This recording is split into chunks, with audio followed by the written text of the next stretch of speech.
ballot. On election night, when I went to sleep, maybe when you did, President Trump was leading in your state by somewhere around 700 to 800,000 votes, depending on when you went to sleep. That's a huge number of votes. 65% of the vote had been cast. Under normal circumstances, like if this were a fair media, your state would have been called for Trump. I mean, Virginia was called with 10% of the vote. It turned out to be separated by 1%. I think we may have actually won Virginia, but that's another battle. Michigan, we were ahead by 300,000 votes. Wisconsin, more. Georgia, we were down to 90% and ahead. What are the odds that they all switched overnight? They just switched by the next day. I think you're going to see how that. Happened, and I think there are a couple of statistics that you have to really closely look at. I'll just mention them, and then we'll move on to the witnesses.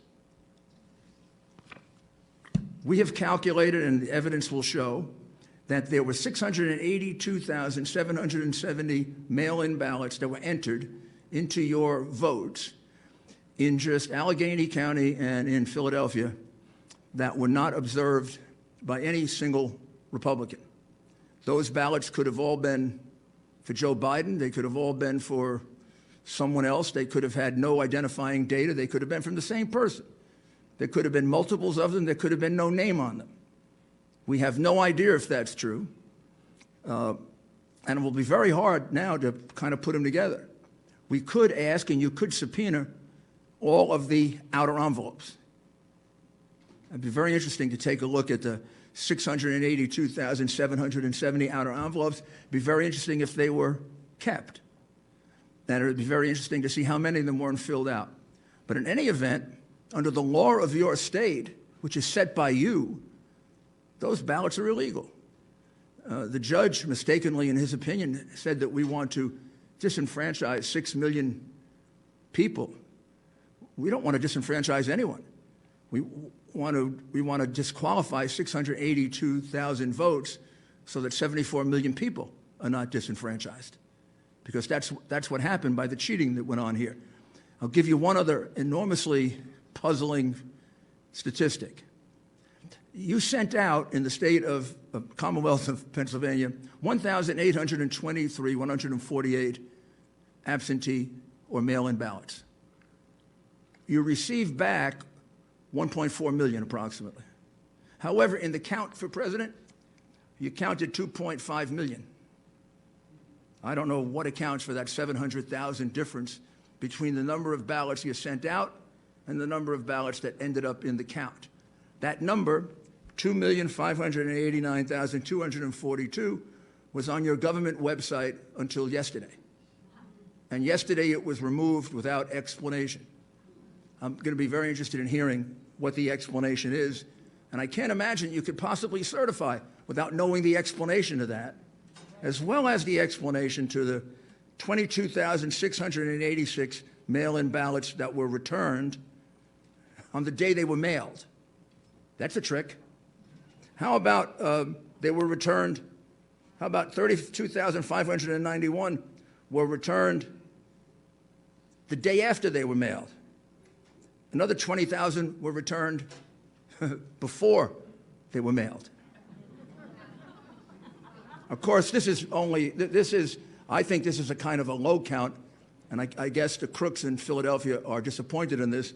They only submitted 8,021 ballots from dead people, mail-in ballots for dead people. It's probably easier for dead people to submit mail-in ballots than it is to vote in person. You had about 30,000 of those. We're checking the records of the cemeteries around Philadelphia. You have 4,984 mail-in ballots that were never requested, and on and on and on and on. Your election, because of these two counties and maybe one other, is a sham. It's a disgrace to your state. And finally, I don't need to remind you of this. I think I need to remind America of this. The election for President of the United States is not run by the governor of your state.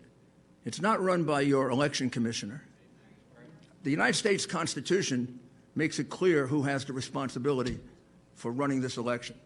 Article 2, Section 1, Clause 2 of our Constitution doesn't say that ABC gets to call the winner or CNN. It says